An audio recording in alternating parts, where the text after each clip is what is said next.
Olá, olá! Sejam todos muito bem-vindos, é um prazer ter todos vocês aqui.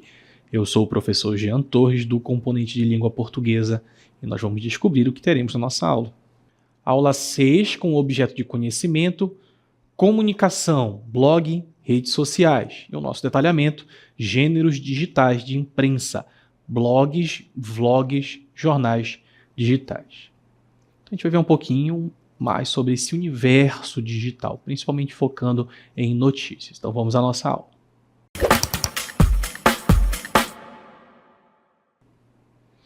Quando a gente pensa em gêneros digitais, a gente já pensa num universo em que muitos de vocês provavelmente nasceram, né? As pessoas mais velhas talvez não tenham essa mesma relação com redes sociais, com blogs, do que pessoas mais novas, que com certeza tem maior contato com essas mídias. E a gente vai tentar entender um pouquinho de como elas se adaptaram ao longo do tempo para todos os públicos que frequentam bastante essas redes sociais, esses blogs em busca de notícias ou entretenimento. Então a gente precisa entender um pouquinho sobre como funciona, já que a gente está falando sobre língua portuguesa, linguagem, leitura, como funciona no universo da língua portuguesa, da leitura, como funciona no universo de quem busca informação em redes sociais, blogs e outros gêneros digitais. Então a primeira coisa que a gente vai aprender é sobre os hipertextos. Esse é um termo que foi cunhado para justamente pensar um pouco sobre a dinâmica de leitura, de como funciona a relação entre o internauta, né? Não se usa talvez muito mais esse termo internauta, mas aquele que frequenta esses ambientes virtuais. Observem comigo então sobre os hipertextos. Aí nós temos algumas imagens, né, fazendo referência sobre essa busca de textos no ambiente digital, né? Temos livros e os hipertextos são justamente esses documentos digitais. Vejam aí essa ideia de documentos digitais. Nós buscávamos muitas informações, né, em livros, enciclopédias de forma geral, fora do ambiente digital, no ambiente mais analógico. São muitos os instrumentos que hoje são compilados basicamente em um celular, né? Câmera digital, gravador, microfone, tudo isso você encontra na palma da mão hoje em dia. Mas esses documentos digitais hoje são bastante compilados em um único aparelho. Então eles contêm esses documentos digitais, podem ser, por exemplo, textos escritos, documentos digitais que contêm links que permitem ao leitor navegar entre diferentes partes do texto. Então, foquem nisso aí, permitem o leitor navegar entre diferentes partes do texto, porque a lógica de leitura digital ela é muito diferente da lógica dos instrumentos analógicos, não é?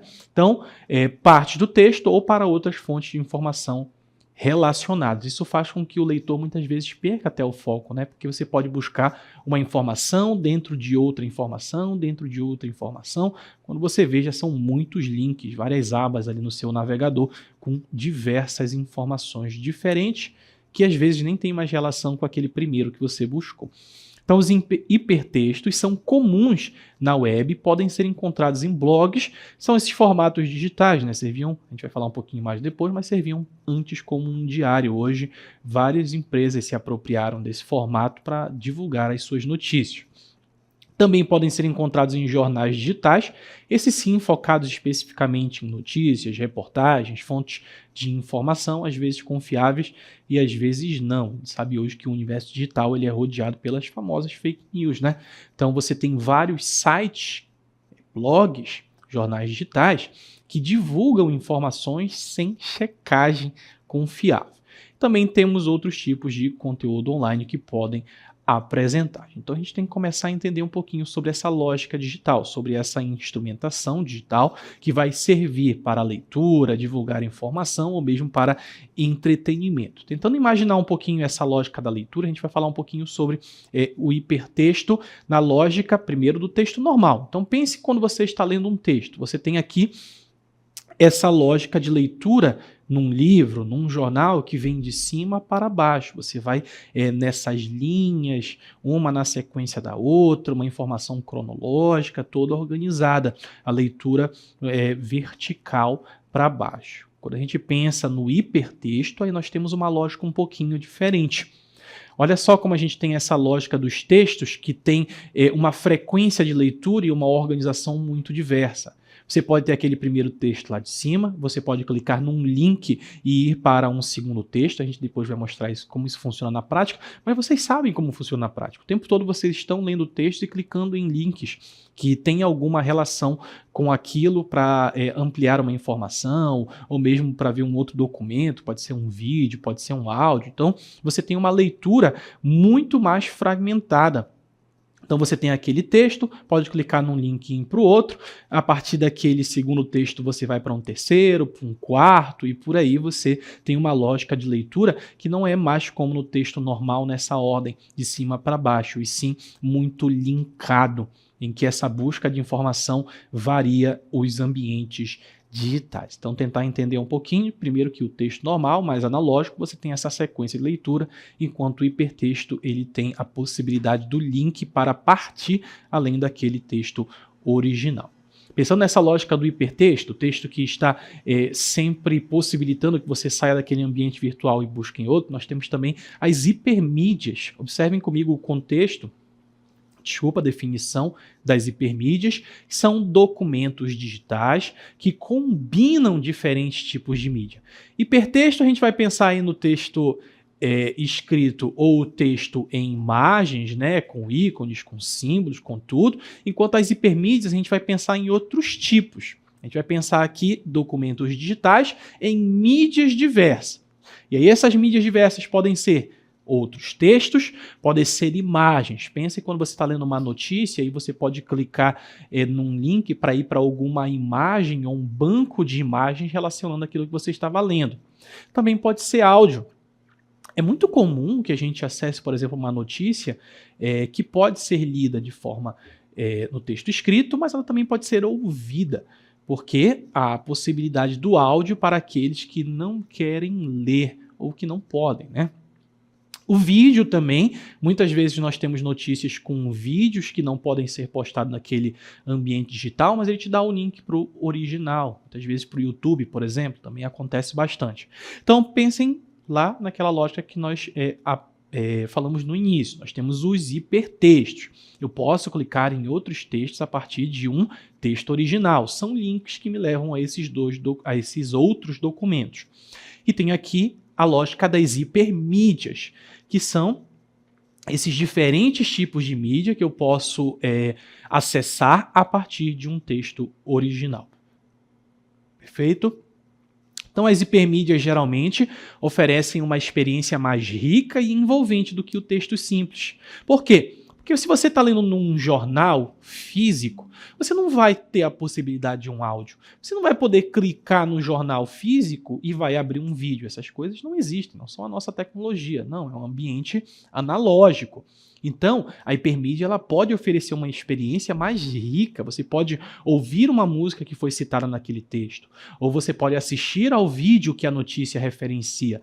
Tudo isso são possibilidades a mais, né? Então, alguns exemplos ali, nós temos as apresentações multimídias, aplicativos educacionais interativos. Você está aprendendo um outro idioma, por exemplo, e aí você pode ouvir naquele mesmo ambiente virtual como se pronuncia determinada palavra em inglês, francês, alemão, seja a língua que você estiver estudando.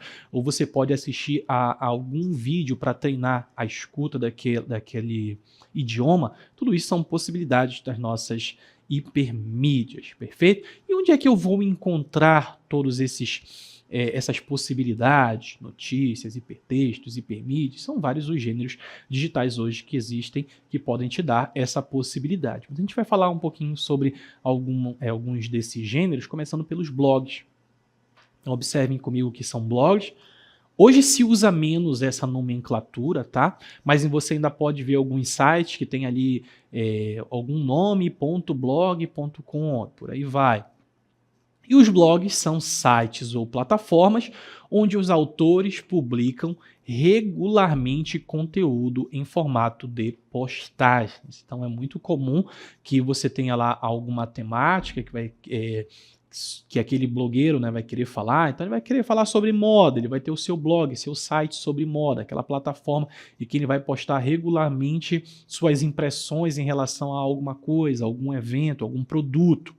Ou pode ser sobre maquiagem também, blog sobre maquiagem, produtos, eventos, tudo isso eu posso encontrar nessas postagens regulares. Nem todo blog vai ser temático, alguns vão ser mais no formato de diário. Antigamente existia mais essa ideia do diário nos blogs, né?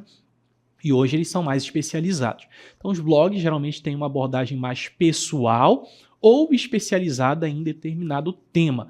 Como eu falei para vocês, hoje os blogs eles têm mais esse aspecto de algo especializado, alguma temática que você quer desenvolver. Pode ser blog esportivo, por exemplo. E a gente trouxe um exemplo justamente aqui do Fundo Brasil, né? O fundobrasil.org.br, que tem aqui essa ideia de blog. Às vezes a gente tem esse destaque do blog dentro de algum site para falar sobre algum blogueiro especialista naquele assunto, trazer essa leitura a mais sobre um determinado tema.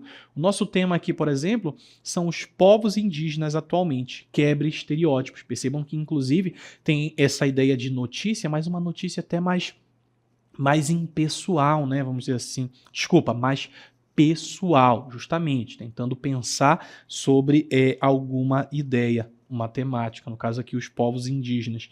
Então, aqui o formato que nós temos, o título, nós temos ali quem escreveu, a Paula, percebam esse aspecto pessoal até pelo primeiro nome, né, com a data, 18/5/2021, algumas atualizações, inclusive o compartilhamento, a possibilidade de compartilhamento nas redes sociais. Até porque você quer divulgar aquele trabalho, então você já dá a possibilidade das redes sociais, a gente está falando também sobre redes sociais, de você conseguir compartilhar com outras pessoas aquilo que você está lendo, aquilo que você está acompanhando. Eu falei para vocês que é do Fundo Brasil, podem observar aqui, né?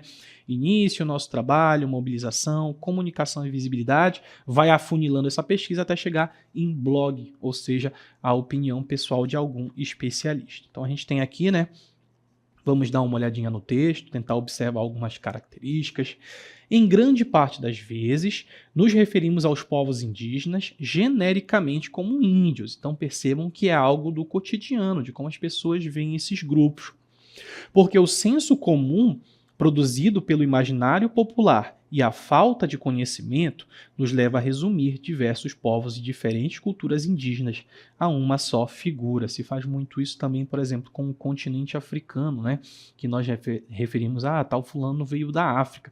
Mas a África é um continente com inúmeros países. E esses países têm características muito diferentes entre si. Assim como a América do Sul, você tem o Brasil, a Argentina, Uruguai, Chile, Bolívia, que são muito diferentes. Então, aqui é para falar sobre essa generalização. Percebam também esse tom mais pessoal, justamente como se fosse uma conversa. Caramba, às vezes nós conhecemos esses povos de uma forma muito genérica e não é assim que funciona. Na verdade, eles têm características muito próprias. Vamos continuar a leitura. No entanto, isso pode gerar um distanciamento da realidade dos povos indígenas atualmente, que hoje lutam por diferentes causas em diferentes cenários. Porque você tem grupos que às vezes estão lutando para ter uma reserva, né? Outros que já conseguiram a sua reserva e são mais afastados, outros eles querem se agregar mais com outros grupos. Então, são diversas situações, não é um único caso. Isso até gera muitos preconceitos, não é verdade? Porque existem grupos étnicos indígenas que querem mais proximidade com as coisas e muitos tratam como se todos os indígenas fossem assim, enquanto uns preferem permanecer mais isolados. Olha lá, para te ajudar a eliminar os principais estigmas, as marcas, né, sobre os povos indígenas, desenvolvemos esse artigo com alguns fatos. Acompanhe. Olha lá, esse negócio de pontuar, né, bem a cara de blog mesmo, com essa pessoalidade, com esse tom mais de conversa. Funciona um pouco como uma notícia, mas ao mesmo tempo com aquela cara de blog pessoal, de diário, especialista em algum assunto, que quer desenvolver, que quer acabar com o estigma, que quer acabar com o preconceito em relação a algum grupo. Isso é muito característica dos blogs em si. Como eu falei para vocês, o Fundo Brasil vai dar espaço aqui para a nossa autora, para ela falar justamente sobre essa temática no qual ela é especialista, que ela pesquisa, que conhece, para dar esse destaque aos povos indígenas no caso. Vamos continuar. Quantos povos indígenas há atualmente no Brasil? E ela também quer informar, né, trazendo essa ideia. Você não sabe quantos povos tem, são muitos. Observem. Então, segundo o último censo, realizado pelo IBGE em 2010, há 817.963 indígenas. São muitos, né? Quase 1 milhão de indígenas. Pouco, considerando que o território foi ocupado por eles no passado, e basicamente só por eles no passado. Representando 305 diferentes etnias. Olha só, 305 é um número alto para etnias, né? Você tem aí uma variedade muito grande de povos e grupos. Então foram registradas 274 línguas indígenas, é muita língua. E óbvio que não são todas, na verdade nenhuma língua indígena basicamente é considerada oficial no Brasil, mas ela é falada no nosso território, elas são faladas no nosso território. O que representa uma riqueza cultural ainda pouco conhecida, provavelmente nem metade delas devem ser profundamente estudadas. Desses mais de 800 mil indígenas, 502.783 vivem na zona rural, são mais afastados, né? São mais isolados às vezes. 315.180 habitam as zonas urbanas brasileiras, mais integrados no meio urbano. Este censo revelou que em todos os estados da federação, inclusive do Distrito Federal, há populações indígenas. Então o Brasil sempre teve essas populações e elas estão presentes em todo o Brasil, todos os estados da federação. A FUNAI também registra 69 referências de indígenas ainda não contatados. Olha lá, 64 referências de indígenas ainda não contatados. São grupos que muitas vezes nem querem esse contato. Eles sabem que existe algo para fora dos seus grupos, mas eles não querem contato. Muito em função de, às vezes, terem visto outras etnias serem exterminadas, né? Além de existirem grupos que estão requerendo o reconhecimento de sua condição indígena junto ao órgão federal indigenista, ou seja, serem reconhecidos como indígenas. Com relação às 274 línguas faladas, o censo demonstrou que cerca de 17,5% da população indígena não fala língua portuguesa. Nós temos aí, então, quase 1/5 da população indígena que não fala língua portuguesa, falam só a sua língua original. E esta população, em sua grande maioria, vem enfrentando uma acelerada e complexa transformação social. Vivem em busca de novas respostas para a sua sobrevivência física e cultural e garantir às próximas gerações melhor qualidade de vida. E o texto vai continuar, né? Vai focar também em outros aspectos. Primeiro focou na ideia de quantos grupos existem, na sequência vai falar um pouquinho sobre a vestimenta. É uma dúvida muito grande das pessoas. Os indígenas se vestem com roupas tradicionais, ou as vestimentas elas são mais modernas, isso também vai variar de grupo para grupo. Muitos desses grupos usam, inclusive, essas vestimentas mais tradicionais em rituais que fazem parte da sua cultura. Mas eu quero chamar a atenção para vocês, a gente falou um pouquinho sobre a ideia dos hipertextos, de como os hipertextos vão funcionar, buscar outros ambientes com outras informações.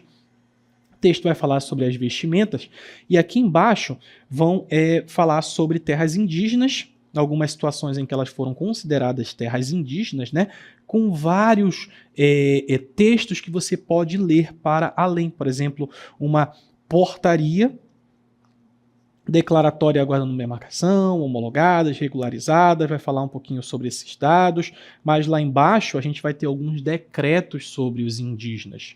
Então, se eu clico bem aqui, no decreto número 10.080, né, eu vou abrir esse texto. Olha só essa possibilidade. Ele citou o documento, ele colocou o documento como uma possibilidade de leitura para além daquele documento original. Isso é uma característica, é isso que é o hipertexto do qual nós estamos falando.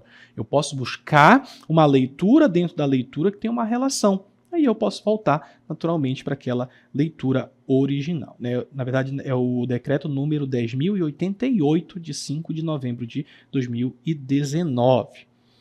Que a convenção foi promulgada integralmente no Brasil por meio desse decreto. Isso aqui é o suficiente para a gente entender um pouquinho de como funcionam os textos nos blogs, né? E como funcionam esses hipertextos. Na sequência, a gente vai falar sobre um outro modelo. Falamos também das hipermídias, então tentando compreender um pouquinho de como algumas mídias elas podem ir para além do texto escrito. Observem comigo sobre os vlogs. A gente também raramente usa essa nomenclatura de vlogs, mas vocês com certeza acessam vlogs todos os dias, que são vídeos publicados online, geralmente no YouTube, mas claro que vocês têm redes sociais como Instagram, como TikTok, que são vídeos mais curtos, mais pontuais, e os vlogs são justamente isso, né? Eles são os blogueiros que fazem esses tipos de postagem por meio de vídeos. Então os vlogs são vídeos publicados online, geralmente no YouTube, onde os criadores compartilham seu conteúdo de maneira mais visual e interativa. A gente sabe que as redes sociais, elas são muito visuais.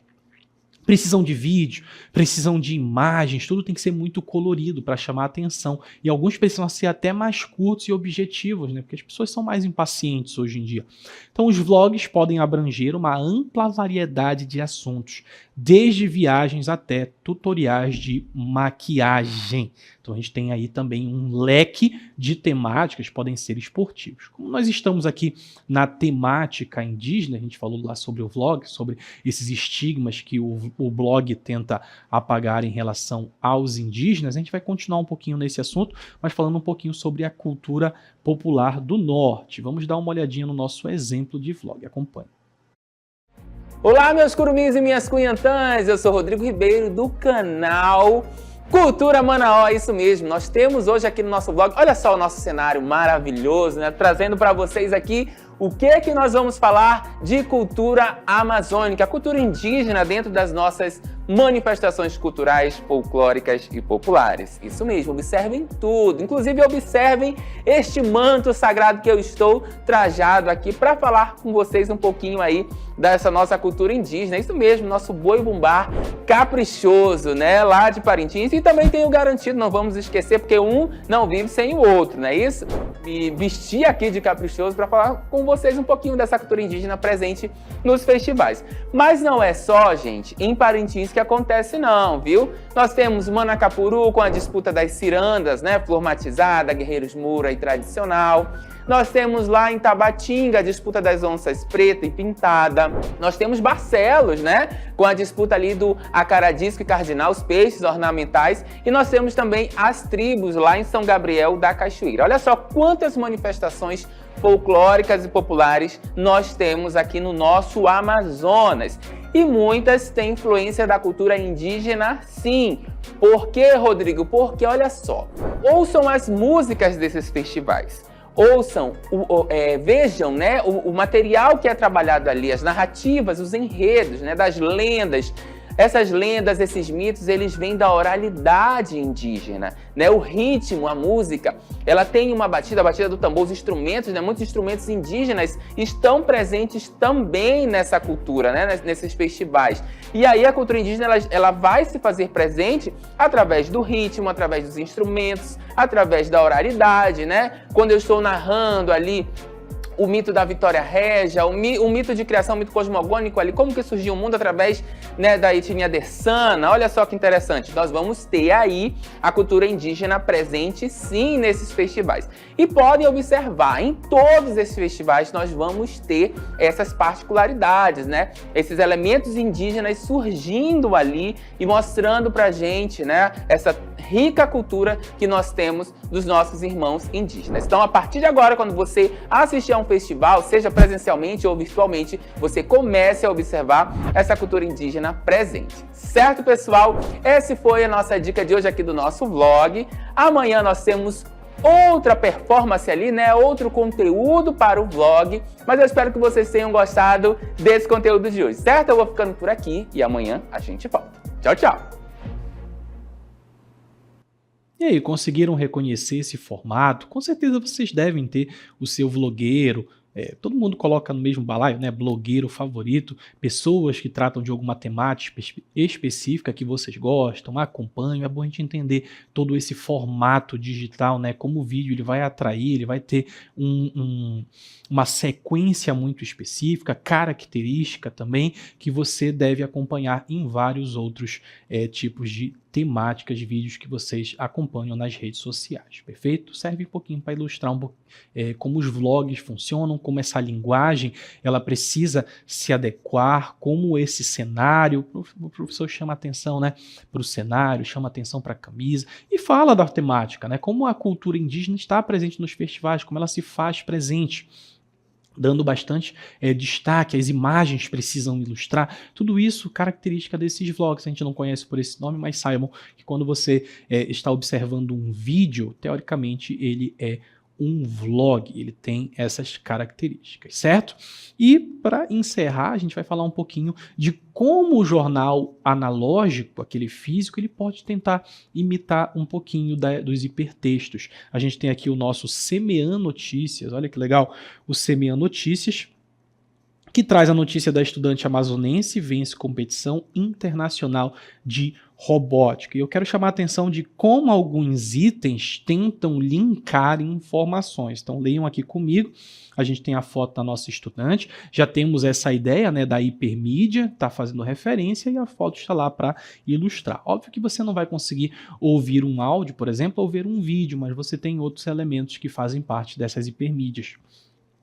Então, uma ideia criativa e sustentável, aliada à tecnologia, foi dessa forma que a pequena estudante do 5º ano do ensino fundamental da Escola Estadual Itaciara no Guirapinho, Kathleen Sabrina dos Santos de Lima, na verdade, de 10 anos, conquistou uma das 6 vagas da competição internacional Microbit Global Challenge, cuja premiação acontecerá no próximo dia 18 de janeiro no Museu de Londres. Olha como vai se assemelhar, tentar imitar um pouquinho dos hipertextos. Eu tenho aqui o Microbit Global Challenge. E aqui no lado, em vermelho, em destaque, eu tenho justamente o nome, né, da competição, Microbit Global Challenge, e embaixo uma definição do que é. É o desafio global do microbit para estudantes de 8 a 18 anos. Ele busca testar a imaginação dos participantes, combinando criatividade e tecnologia, a fim de encontrar soluções para os objetivos globais da ONU e lidar com os problemas que enfrentamos hoje. Se fosse um texto digital, é capaz que nós tivéssemos o link para inscrições, por exemplo, ou para clicar para que você veja o resultado, ou ainda clicar para saber mais sobre ele. Aqui a gente tem esse pequeno destaque do que ele é.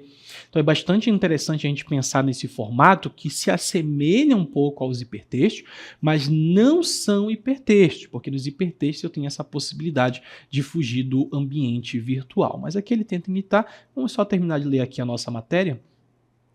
Com o projeto Boia-Bit, Kathleen tornou-se a única representante da América Latina e será premiada junto com outras crianças representantes da Europa, América do Norte, Ásia e Pacífico, Oriente Médio e África. E o projeto foi desenvolvido pela estudante, o projeto desenvolvido pela estudante foi orientado pelo professor de robótica Kawasa, que desenvolveu projetos voluntários com criança através da empresa Arduino Manaus com a Positivo Tecnologia Educacional para a utilização do Microbit, um pequeno computador programável. Eu vou falar sobre como funciona essa ideia, né, que é uma boia feita com isopor anexado e funciona como um sinalizador para facilitar a identificação do lixo sendo jogado no igarapé. Mais uma vez, a gente tem aqui a ilustração, né,